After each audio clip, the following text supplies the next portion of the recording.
Hello, and welcome to this episode of Data Driven Leadership, the Education Mini Series. I'm your host, Dr. Kurt, and today I am honored to have Dr. David Ramadan, who is a former House of Delegate member in the state of Virginia, professor, scholar, and I should also say the very first person to call me doctor as I was going through my program at Vanderbilt and defending my capstone project. And for that reason and many, many others, as you will all find out shortly. I'm excited to have Dr. David with us. Welcome. Thank you for joining us today. Thank you, Dr. Kermerlund. Good to see you again. And it still sounds good as it did It does. the first time a few months ago. It does. It does. Never gets old. And just really appreciate you and your background and how you got to be where you are. I hope to get into some of that today because I think it's just so amazing to hear how you got to be where you are today, and so honored for you to share a little bit of that with us here on this episode. We are the Data Driven Leadership Podcast. And so, with that, we take a focus around data, IT, and you bring a unique perspective to the conversation, having lived in the policymaking world, but also as a consultant in the IT space as well. And so, I expect to learn a lot from you, as I'm sure our listeners are as well. So, we're going to jump right in. And I'm curious if you could share with us your thoughts on the topic of data driven leadership. And specifically, from your perspective, given your history and your background, how can that be applied in shaping education policies to meet the needs of our students? It's an important subject, and a subject that, despite everybody recognizing how important data is in to education today, we still unfortunately are not utilizing data as much as we should, especially in policymaking. Um, Online education, as you and I are proponents of, has not caught up um, as much as we wanted to do so, especially in traditional universities. And part of the reason is, I think, turf protection. If these universities, as our alma mater had figured out, um, really use data and really utilize the data that they collect on the need for agile education, the need for hybrid education, the need for remote and online education. And those can be synonyms, or they could differ quite a bit depending on the context of the conversation. They would realize that all forward education should be data driven. Most of it should be online or some sort of an agile delivery, and should be the base for all education policies. But that is not the case. Today's education policies are a continuation of way of deciding where we're going to go, turf protection, building more buildings in brick and mortar, protecting that brick and mortar, and feeling good about having students around us, whether we are serving them correctly or not. Hmm. Um, if we collected enough data, and then if we analyzed that data, we would be able to make sure that we perform better for students in an education field. We would have better feedback for educators, operationalize our services to be more efficient and get better uses of dollars that we are so short of all the time in the education. Mhm. Therefore, we would allocate resources more effectively. Now, I'm generalizing. I'm saying, in general, we're not being as good of stewards and as good of users of data-driven leadership in education policies. Mm. There are of course outliers to this, and there are some shining stars in this field. But in general, I think we still have quite a bit of work to do, especially in the policy decision making when it comes to education. Mm. I appreciate that perspective. It's what you're describing is, and I've seen it too of people go into this protection mode, self Mhm, preservation, mhm. maybe in the presence of data, and maybe it's out of fear of what it might show or say, or the myriad of things. I think what you're touching on is that um, the mindset around data. A leader would be well advised to really self self reflect on how they think about and embrace data. Would you agree? It's 100%. 100%. I'm Yeah. actually recording this podcast with you while I'm on the road. I'm down here in Richmond, Virginia, Hmm. helping advocate for a couple projects in Virginia. Um, they're not education, but I'm going to use the data. They're not education related, but I'm going to use the Hmm. data aspect of that as an example. And I'm going to anonymize what those projects are. One project in particular is an economic development project that could bring Okay. in about 30,000 jobs to the Commonwealth. Wow. The numbers are incredible. The data is incredible. The projections are incredible. Project is probably dead. It has 5% at this point chance of surviving the General Assembly this year. Not because we didn't, because the data wasn't there. The data was there. It's because the data wasn't utilized, and the decision Mm, making is happening based on political basis, not mm, data driven.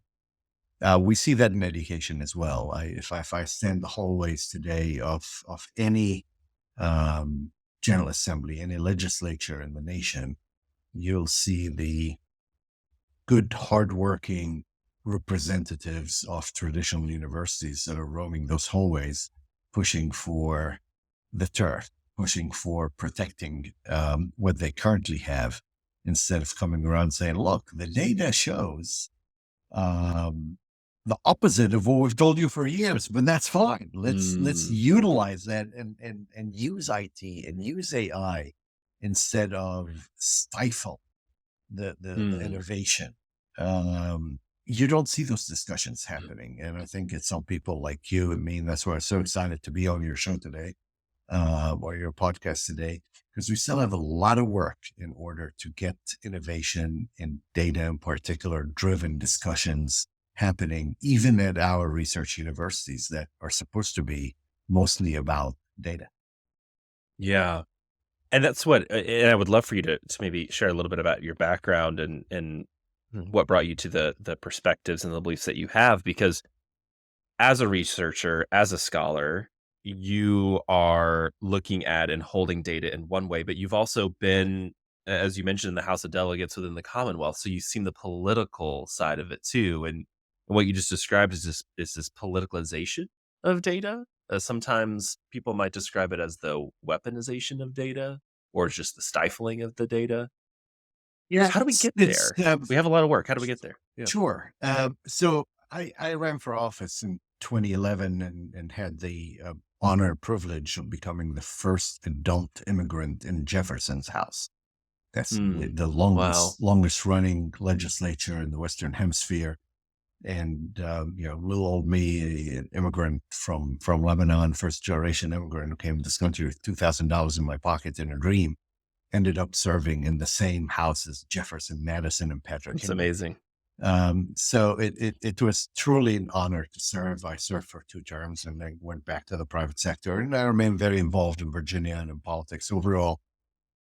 Um, there's never been a shortage of data. We're gathering it differently today. We're analyzing it differently. Data has always existed in policymaking back from the founders' days until today. The problem has been continuously is the mistrust in the data that brought us to what you call politicization of data, which is true. It's because we don't trust it. Keep in mind that politicians, especially in modern era politics, were elected officials. I don't want to call them politicians because there are a lot of truly citizen legislatures all over the nation that are there to do the good Sure. work. Mhm. But elected officials, before they get into a policy making position, they go through campaigns that are dependent on polls that are Mhm. politicized, polls that are skewed one way or another. And we got to a point where the polls are unbelievable, right? But Mhm. failing again and again and again, year after year, and brings these decision makers to a point where they don't trust the data. Mhm. So our role as researchers and as people that come from the academic world is to make Mhm. sure to differentiate between political data and real data that is needed in order for them to do or to take the correct decisions or to make the Mhm. correct decisions. And we the new the new tools that are out there, whether we're talking about AI, where we're talking about quantum computers that are doing incredible level of calculations, ought to be used to verify data, ought to be used in a way that gives trust in data. Mhm. Um, the collection of data is easy since it's been doing it since mankind. It's how do we utilize it? How do we explain it? How do we bring it to a point where you can make decisions and nowadays be agile in those decisions? Put it in a loop where you're moving quickly in reaffirming those decisions or changing those decisions based on the changing world. Mhm. Mhm. There's just so many different directions we could go in this conversation. I'm sure those who are listening are thinking of just a thousand questions that, some of which are going through my mind too. You mentioned trust, and that is such a critical element and an interesting topic given the state of where we are today and how a lot of people do feel around just politics in general, whether it be left or be right. Um, but you mentioned trust, and trust in the source and trust in the findings. Um, that brings with it a level of vulnerability and transparency, right? Where have you seen that done particularly well, or where have there been promising glimmers where you have seen um, trust be extended or generated between the citizenry and maybe a state agency or just the government at large? Keep it a little bit in education here. Hmm. I think there is trust in past performances of students, trust in enrollment numbers per se, Hmm. completion numbers, matriculation numbers. You can't really fudge those nowadays, right? Nor can you play with them. Um, and I think that had brought us to the realization of how many we are missing the boat on graduating from schools. Hmm. I think I looked at there are numbers in the millions across the nation of individuals that have some college but no college degree. Hmm. Those are ranging between 20 to 25% of the population Mm, that has some college but no college degree. And that has been a number that it varies from one area to another. It varies if there's a big military base or not.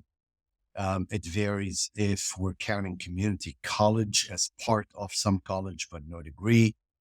However, overall, if we mix all that together, we get to a point where like, okay, we have a problem.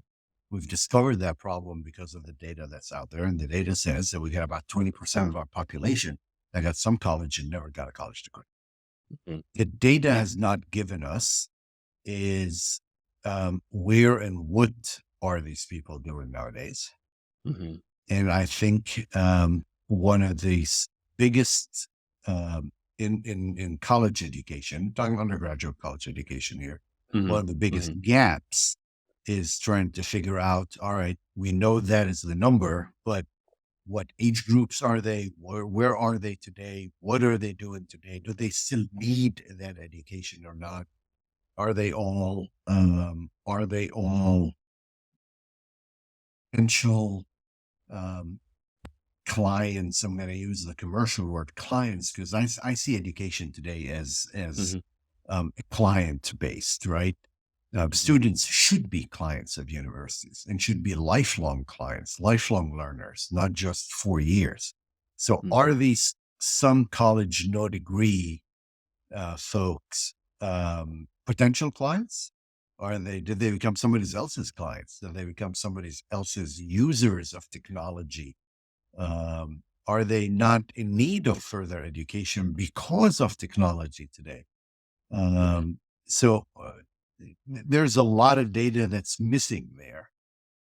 We started with good set of data and data driven decision making for a lot of money that was spent on this problem, by the way, with yet mhm. very little success. Yeah, yeah. We But collect mounds of data, yep. right? Mounds and mounds of data, and, we've talked at great length about, state longitudinal data systems and how Mhm. much states and the federal government have, spent in amassing this large amounts of data, and what's the return, right? What is the change in practice or the, improvement in outcomes? And not to say that there haven't been as a result of these systems, but I think to your point, and it has seen, little in return. And so, what I appreciate you mentioning in that example, whether you kind of knowing it or not, you're touching on this trust building piece, and you laid it out in a very pragmatic way, I think, in that um, interpreting, discussing, analyzing data takes you know psychological safety, Yep. right? And to get there, we know that trust is critical, trust building. And so, you mentioned a couple things. I jotted it down. You mentioned, finding common ground. Where are we appreciative of one another and our roles and responsibilities? How do we can demonstrate empathy, right, for where each other are at? And then finally, and this is, I think, the point you were just making of like resolving issues with data really says we can count on one another. And I think that full exchange is needed to really see the value in these in large data systems or using data driven leadership in a healthy, productive, non weaponized way. And unfortunately, I think because there have been instances where people have felt that um, maybe they've been villainized or data has been used against them, that trust has eroded. Yes. Um, yeah. What do you think of that? Am I totally off base, or do you see some examples of that? You're absolutely right. It brings us back to a point that off air we talked about, which is Mhm, creating data driven cultures. And that culture needs to have in it multiple sets of individuals, not just individuals or multiple types of players. One mhm, player is, of course, the universities. The other players are definitely the IT professionals, and then the third stool here has got to be the decision makers, the political mhm, decision makers, whether they're policy or political or there could be the money decision makers, right? This could be private sector, it could be the venture capitalists in some scenarios. Uh, and when you put these together, they need to work together, they need to collaborate, they need to have a clear set of communication, and then there needs to be an arbitrator mhm, that guarantees to all players that they're all playing in a clean sandbox here. mhm, That there are no third rails that are trying to ruin what they're doing for the mhm, better good of society. Whether that mm, society at that point is education, whether that society is nuclear physics, or that society mhm, is uh, supply chain for food. Uh, yeah, we're dealing with a lot of environmental issues, right? I'll tell you mhm, what, we're dealing with energy production issues that requires all these sets of players as well. And I think education and the world of education and academics and academia overall has quite a bit of a role to play there because let's mhm, use environment as an example. the role of academia and environment has been, unfortunately, over the last 20 years, is to tell everybody that we have an environmental problem, right? Well, we do have an environmental problem. I think everybody Mhm. at this point had realized, we Mhm. have an environmental problem. The question becomes, okay, now what do we do about it? How do we solve this? And the Mhm. misconception or the mistrust, going back to the trust decision, has Mhm. been on okay, how do we use current resources versus no resources at all? Do we still use any of our natural resources that exist today, or do we go totally off and don't use any of the fossil fuels? And Mhm. there's been this mistrust in between where the data became missing, right? Because I Mhm. don't trust your data. You don't trust my Mhm. data. You want me to Mhm. get rid of all fossil fuel. They're like, no, no, you're a far whatever left environmentalist. Mhm. And then the data becomes the victim here versus the data being the base of that communication and that culture Mm. in It's a between. really great So, point. so the data Yeah. here needs to be really the common, not just common ground, but the common factor that we start with. This is the base. Yeah. These Yeah. numbers are facts. Facts should not be questioned because Mhm. facts need to be facts, not opinion, Mhm. not skewed facts, Mm. not Mhm. the data should be the fact of the problem. And based on that data, now we can differ on where and how we want to do things. We can differ on how long this should last or not. But we need to start with a culture that accepts data as facts. Mhm. And Mhm. that's that data driven culture I love versus that. versus a culture that says, no, no, the data is an aspect here of this discussion. It Yeah. shouldn't. It should be the fact of the discussion. It should be the base, the common ground. And we start here. From here, we go on. I love that. And there's a big picture to share with data, and it's what you're describing. I was thinking in my mind, we all run to our data points to justify or defend our position Yep. on a policy or on a Yep. particular initiative, and it's almost like we talk past each other because we are so either against that data as it being wrong or not accurate or just can't believe it, and our data is right. We're I think what you're describing is we're missing the opportunity to say, let's just get curious about what this data is telling us. Yeah. Yeah. And I love that because that's data as a strategic asset, and it kind of, there's a direct relationship between, you can almost plot it on a horizontal and vertical axis to say the level of trust in data as an asset and the level of maturity in people process technology uh, go hand in hand to get to that ideal state where you're optimizing your data. And so it's, we need data driven culture for our agencies, for our governments, our organizations, and for our society, it sounds like. Absolutely. And Yeah. you're showing off your true colors there, Dr. Kurtz. You're using X and Y axes in the discussion, right?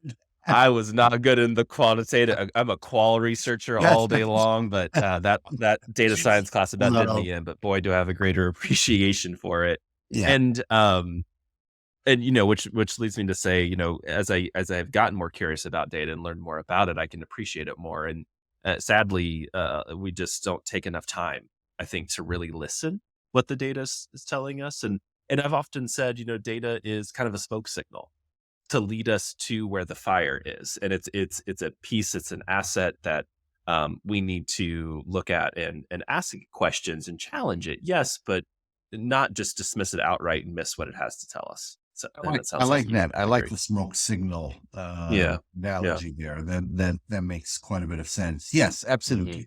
And we need to Hmm. take the politics out of the data.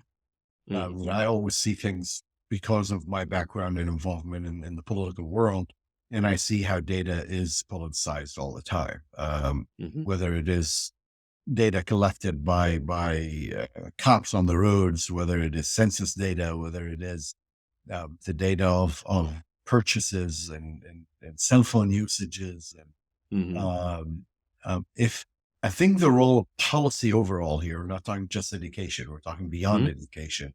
The role of policy here is to make sure to anonymize the data and make data collection acceptable as that data driven culture we talked about, so that we can use the data for the betterment of society. If we're gonna keep being cynics about the data, and we're gonna keep question the real need and usage of data collection, um, in policy, it's going to be pretty hard to use that data. Mhm. We're going to continue to postpone the lack of the scientific analysis of data for better policy. And in Mm. education, that could be huge, because we could be spending a couple decades and hundreds of millions of dollars on less efficient. I'm not saying useless. Mhm. I mean, Mhm. I don't think we Mhm. waste money on anything that is academic, because you're always learning something. Mhm. Mhm. But with a world of finite resources, we need to better use those resources, and I think we can do that with better data, or better use of data that is Mhm. available out there. Mhm. And identify those, maybe barriers to learning or those inequities that have existed, and not be an exercise in pointing fingers, but you mentioned a couple times, where do the resources need to go? Where does the emphasis need to be? How do we change this outcome? It's really powerful to think about that. And so, my last question for you, I'd go on for hours, but that's my last question for you. Um, are there specific areas within education policy where you believe advancements in technology, such as AI, will have significant impact, and how should policymakers prepare for these changes, in light of everything we just talked about? Um, I think I think online education and personalized education is where AI could make a huge difference. We don't learn the same way. And even though there's always going to be the need and the advantage of people like yourself and I to sit down in a classroom anywhere and discuss and talk and negotiate and debate and think and plot and right, and challenge each other's thoughts. The basic line of education that happens, especially on undergraduate level, does not have to continue the same way we've done it. We don't have to put 30 kids in a Mhm, classroom, in my mind. We don't have to give them their education in a classroom to start with. All 30 kids do not need to get the exact same message and same lesson plan, even undergraduate. I think we can personalize education. I think we can use IT for uh, better and more secure delivery, especially when we're mhm, personalizing education. mhm, Because we want to design it for them, we want to deliver it in a way that makes sense to them, and we want to make sure to secure it so that there's no question, is that mhm, personalized education going to jeopardize either my advancement or my lacking behind where everybody else is. mhm, So I think technology um, is going to be quite important to personalize education and to make mhm, sure that it's delivered where people need it, when they need it, whether that is on a degree level or whether on lifelong learning. I think mhm, we should have students that remain the clients of our educational system for life. Um, mhm, I joke, we used to not joke, but I use the example of, it wasn't too long ago when we graduated kids from undergrad in a degree in computer science or in IT. They could code in C++, and they're good for life. All right. I mean, today you graduate IT and computer science kids that can code in 20 languages, and in 6 months, those 20 languages could be antiquated, right? Obsolete. Yeah, that's Um, right. and so that part of personalized lifelong learning is quite important. The question Hmm. is, how are we going to deliver it, Yeah. and how are we going to track it Hmm. with data sets that makes us continuous and agile, so that we can continue to change, and continue to make it worthwhile and do significant impact. Hmm. I couldn't agree with you more. I hear a lot of states talking about, from a policy perspective, the idea of graduation pathways Yep. and redesigning high school around these, right? And I think this perfectly illustrates your point. They're personalized. Well, how do we help the student? How do we personalize or tailor, curate that experience that keeps their interests and abilities in mind, and also the needs of this diverse, ever changing workforce in mind, and that continuous. You're almost like recalibrating, right? As you're progressing through a pathway, it might take a little turn here or there, but technology, and I agree with you, absolutely can be a force for supporting the delivery and the monitoring, the tracking of these types of policies. And there's a great book. I'm still working through it. Recoding America. And I love how Jen describes this, that, and I kind of paraphrase the quote, but uh, policy often fails on the jagged rocks of implementation. Yep. And I think that's so true, especially in education. I hate to say it. We have these great, well intended policies. And um, unfortunately, they're not either implemented with fidelity or integrity, or we lack the tools to support the delivery and the monitoring, and they fail.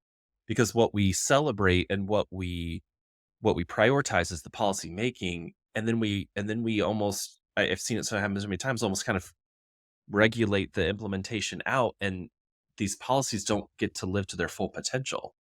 And I think what you just described is a road where, or a path where we can use data and IT to help ensure our policies have the intended impact and they're serving people well, and they're not inadvertently creating wider inequities.